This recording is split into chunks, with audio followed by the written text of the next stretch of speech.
Shalom, selamat pagi Bapak Ibu Saudara yang dikasihi Tuhan Yesus Kristus. Sebelum kita mendengar kebenaran firman Tuhan, mari kita berdoa.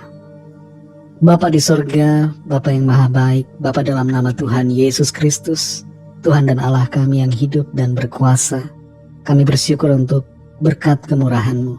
Kembali kami ada pagi hari ini karena anugerah-Mu dan karena rencana-Mu yang baik buat setiap kami.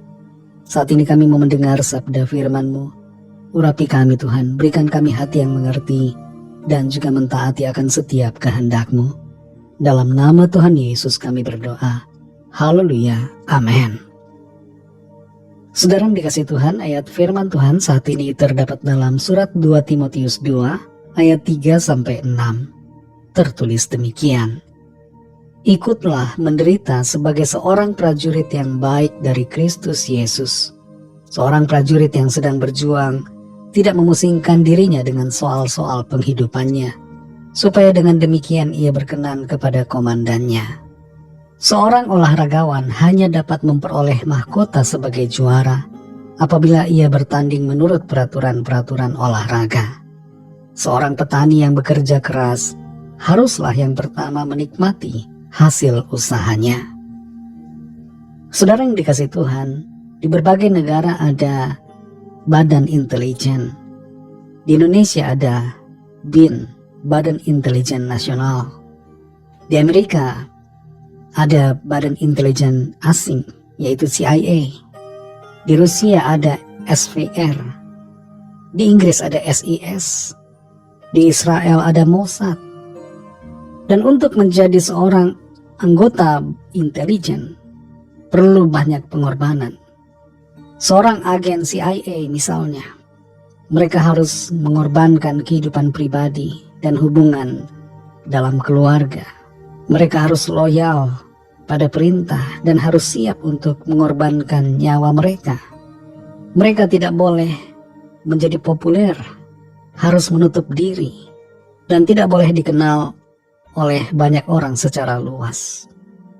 Kalau di dunia ini saja, saudara, ada orang-orang yang begitu loyal, begitu setia untuk mengabdikan dirinya untuk suatu tugas negara, untuk suatu tugas tertentu. Mengapa kita tidak demikian kepada Tuhan? Kita harus setia dan loyal kepada komandan kita yang tertinggi, yaitu Tuhan Yesus Kristus. Dalam 2 Timotius 2 ayat 3-6 ini diungkapkan beberapa hal untuk kita kerjakan. Rasul Paulus berbicara kepada Timotius, tapi apa yang menjadi pesan untuk Timotius ini relevan dan berlaku juga buat setiap kita yang adalah pelayan-pelayan Tuhan. Saudara dan saya adalah pelayan Tuhan. Apapun profesi kita, bukan hanya seorang pendeta, tapi kita semua, ibu rumah tangga, perawat, dokter, apapun profesi kita, kita semua adalah pelayan Tuhan. Dan kita adalah prajurit Kristus. Sebagai seorang prajurit, kita harus setia kepada pemimpin kita, yaitu kepada Tuhan Yesus Kristus. Kita harus loyal dan taat dalam melakukan apa yang jadi kehendak Tuhan dalam hidup kita. Kalau seorang komandan mau menderita, prajurit pun harus rela untuk menderita. Seorang komandan biasanya akan memimpin di depan dan memberikan contoh kepada prajurit-prajuritnya.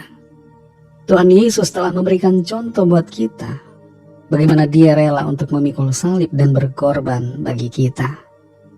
Jadi kita perlu, saudara, untuk setia dan berfokus kepada Tuhan, hidup menuruti kehendak-Nya, pikul salib dan jalani hidup sesuai dengan firman Tuhan.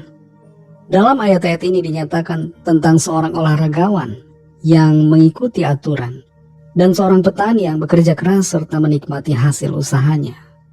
Apa yang menjadi maksud dari apa yang dituliskan ini adalah bahwa sebagai orang-orang percaya, sebagai prajurit Kristus, sebagai pelayan Tuhan, kita hendaknya hidup menurut aturan firman Tuhan.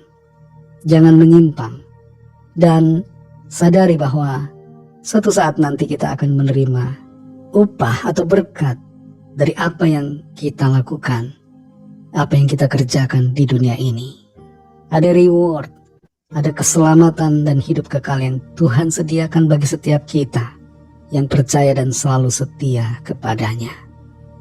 Mari jalani hidup sebagai seorang prajurit Kristus dengan tidak memusingkan segala hal yang berkaitan dengan diri kita sendiri, tapi biarlah hati kita senantiasa tertuju kepada Tuhan untuk melakukan kehendak-Nya dan memuliakan nama Tuhan.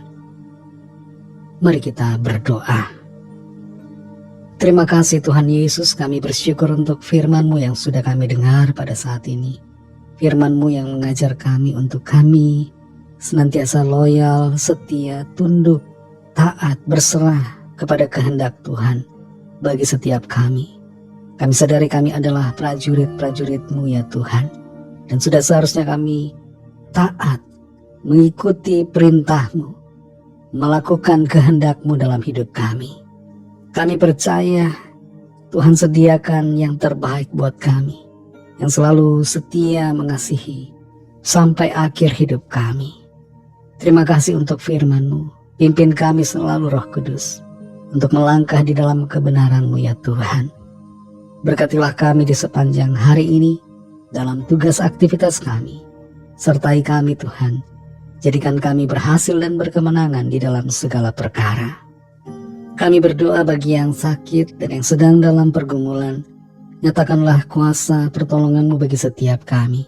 Ada kesembuhan, ada pemulihan, ada berkat pertolongan Tuhan yang Tuhan nyatakan bagi setiap kami. Terima kasih Tuhan. Kami serahkan semua ke dalam tangan kasih-Mu. Dalam nama Tuhan Yesus Kristus, Tuhan dan Juru Selamat kami sudah berdoa dan mengucap syukur. Haleluya. Amin.